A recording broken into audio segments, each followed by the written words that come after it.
Brexit, short for British exit, was the United Kingdom's withdrawal from the European Union. This journey started in the 1700s, when the UK, then known as Great Britain, had a complicated relationship with the continent. After World War II, the UK joined the European Economic Community, a precursor to the European Union, in 1973. The UK stayed in the EC, later becoming the EU, for 47 years, but throughout the decades, Euroscepticism, or opposition to the EU, grew in the UK. Some people felt the UK had lost its sovereignty and independence, and others disliked the free movement of people within the EU. A critical turning point was the 90s, when the UK was forced to leave the European exchange rate mechanism, a system that aimed to stabilize currencies. This event, dubbed Black Wednesday, fueled Eurosceptic sentiment. Fast forward to the 21st century. In 2013, Prime Minister David Cameron promised a referendum on the UK's EU membership if his party won the next election. The Conservatives won in 2015,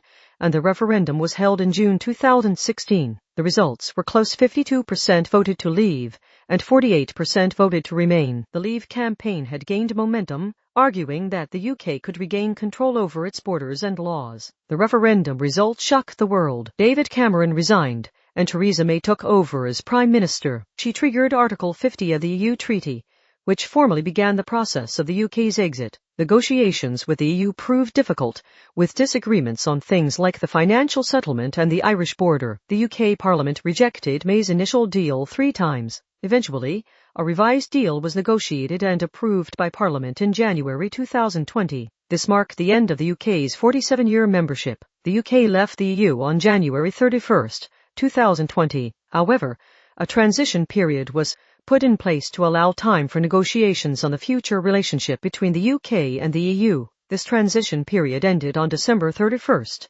2020, and the UK officially became a non-EU member. The UK's exit has had significant implications. The country is now outside the EU's single market and customs union, which means there are new rules and regulations for trade and travel between the UK and the EU. There are also ongoing debates about the future of Northern Ireland, which shares a border with the Republic of Ireland, an EU member. The Brexit saga has been a tumultuous time for the UK. The journey out of the European Union has been long and complex, with twists and turns along the way. The full impact of Brexit is still unfolding, and it's likely to continue shaping the UK's future for many years to come.